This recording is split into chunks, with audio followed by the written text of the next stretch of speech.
नमस्कार दोस्तों, आज से हम इस चैनल पर हिंदी के अति महत्वपूर्ण पर्यायवाची, विलोम, अनेक शब्दों के एक शब्द, मुहावरे और लोकोक्तियों का एक ज़बरदस्त सीरीज शुरू कर रहे हैं, जो कि आने वाले एग्ज़ाम के लिए बहुत ही उपयोगी साबित होने वाला है।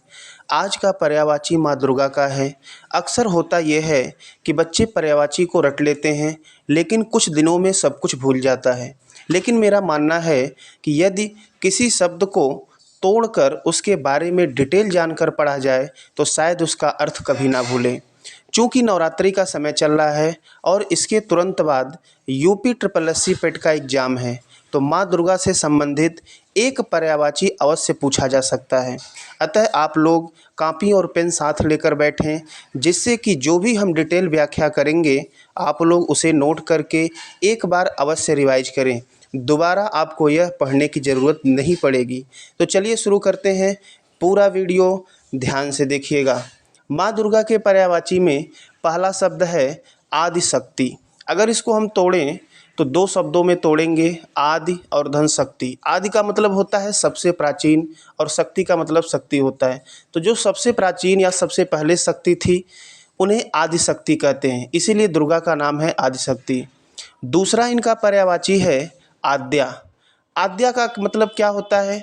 देखिए, आद्य का मतलब होता है प्रथम।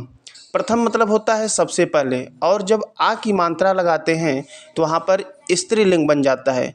तो ब्रह्मांड की उत्पत्ति से पहले ही माँ दुर्गा थी या आदिशक्ति थी, इसीलिए इनका नाम पड़ा आद्या। तीसरा नाम है उग्रा। उग्र का मतलब होता है प्रचंडता, तेजी या उग्र होने का भाव। तो प्रचंडता या उग्र होने के भाव के कारण ही इन्हें उग्रा कहा गया।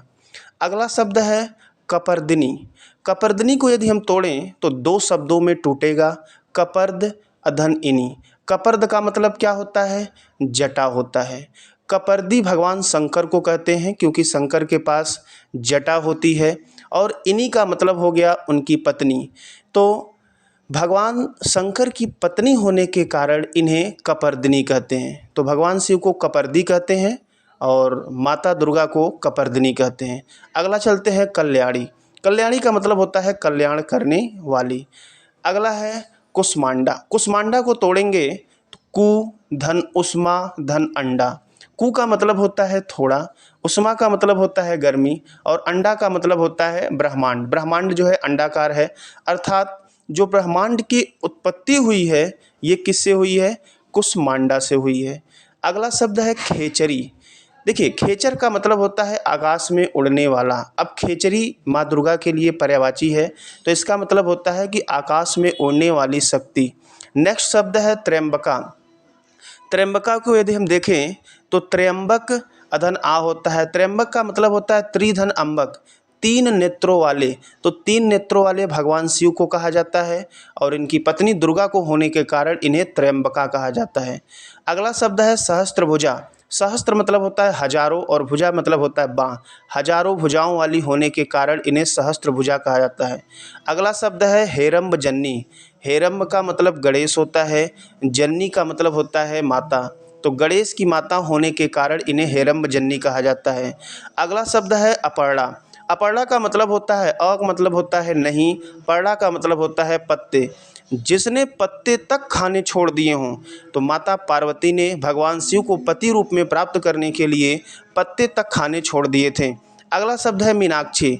मीनाक्षी को तोड़ेंगे तो मीन धन अक्षी। मीन का मतलब होता है मछली और अक्षी मतलब होता है आँखें। मछली जैसी आँखों वाली, तो माँ दुर्गा को इसीलिए मीनाक्षी कहते हैं। धन्यवाद। आप लोगों से रिक्वेस्ट है कि यदि वीडियो पसंद आया हो और आप चाहते हैं कि हम ऐसे ही और एग्ज़ाम ओरिएंटेड वीडियो बनाएं, तो आप कमेंट अवश्य करें।